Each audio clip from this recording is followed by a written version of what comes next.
What's going on, guys? Welcome to your 43rd C++ tutorial, and in this tutorial I'm finally going to be explaining to you guys those things called deconstructors. You know, whenever we created a class and it said automatically create a deconstructor or whatever and we had it unchecked, well, I'm going to explain to you guys what they are, when they're used, and then, when we're creating a class from now on, we can understand what they mean.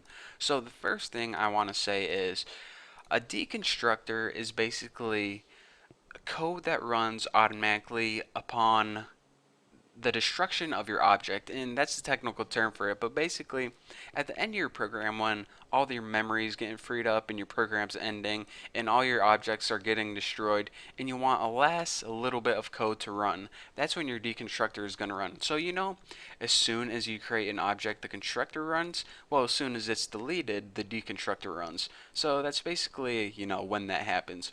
So let's go ahead and first, before we even start talking about a deconstructor, let's go ahead and type some code into our constructor, like cout I am the constructor, and make sure you spell it wrong, and then end that line.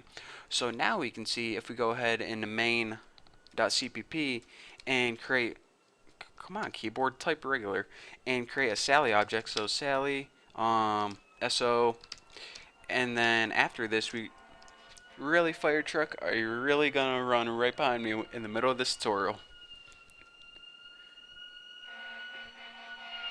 No, that's not annoying. Well, that was kind of annoying, but anyways, continuing on. So we went ahead and we created a Sally object. Now, as soon as we create this object, our constructor is going to run, and all our constructor does is shout out, I am the constructor, on the screen. So now we go ahead and type another line of code like cout OMG, what DF is this on my shoe, or something stupid like that, and end that line. So let's go ahead and run our program so far. So our object was created and it shouted out, I am the constructor, automatically. We didn't have to call a specific function, it just did automatically. And then our program ran that said, OMG, WTF is this on my shoe. So now let's go ahead and add a deconstructor. Now, to create a deconstructor, it's as simple as this. The name of your deconstructor is the tilde, and that's above the tab on your keyboard, but under the escape, well, that's where it is on mine. If you look left of the one, you see that little squiggly sign? It's called a tilde, I think.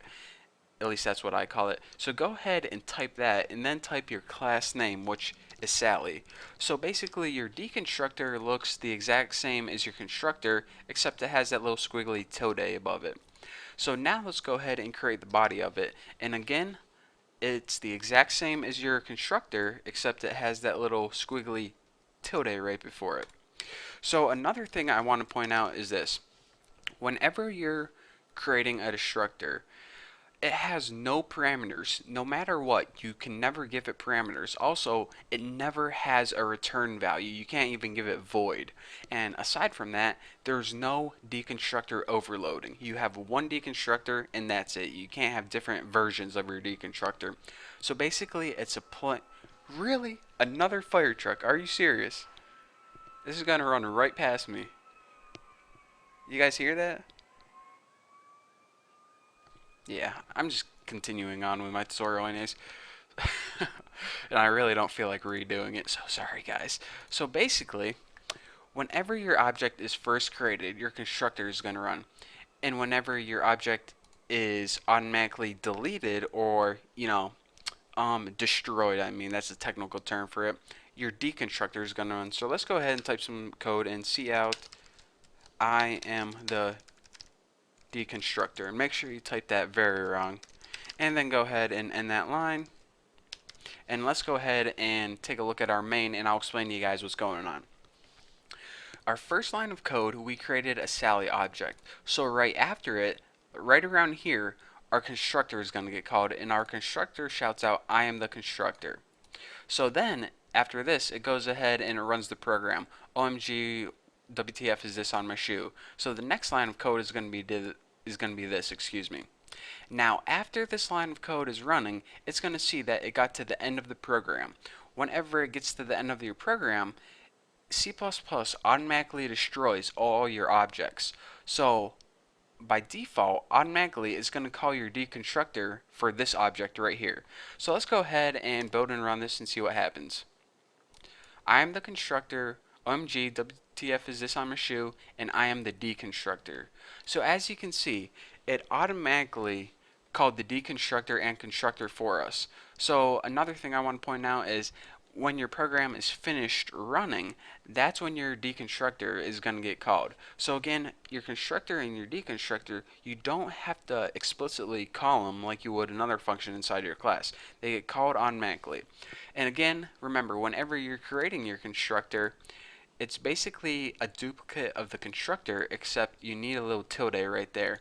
And unlike a constructor, you can't overload it, it can't have parameters, it can't have a return value, and make sure you don't even put void as the return value. It's basically a dumbed down, very simple function. So that's the very basics of a constructor and a deconstructor, and later on I'm going to be showing you guys why a deconstructor is useful other than just printing out stuff on the screen. But for now, just understand the concept, and I'm going to go ahead and help these fire trucks put out a fire, so hopefully in the next tutorial they will stop running past me. But for now, thank you guys for watching, don't forget to subscribe, and I'll see you guys in the next video.